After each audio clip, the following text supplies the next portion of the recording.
it talks about the triune God. There's the base, the nature of the gold signifies the divine nature of the Father, the form of the Son, the light of the lamps, which signifies the Spirit.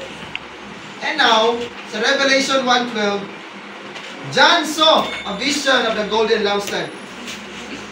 Ngayon, dili lang golden lampstand lang siya.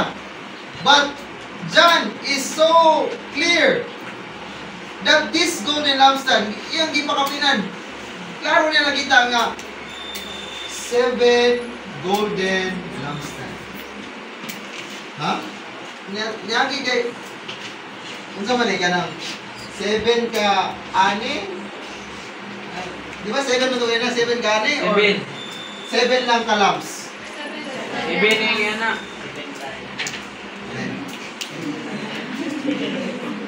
So, ay klaro na 7 ka. 7 ka lamps. 7 ka candles sa lamps. 7 ka golden lampstand. Candles. 7 ka candles. 7 ka candles. When you read the book of Revelation, it's just 7 golden lampstand. Not, dili, 7 ka inani, kung dili, 7 lang ka lamps. Amen. Dahil kung, nagkano na itong lampstand, madaghan ang triune God. Isa naman ang triune God. But, they are distinct. They are the Father, the Son, and the Spirit.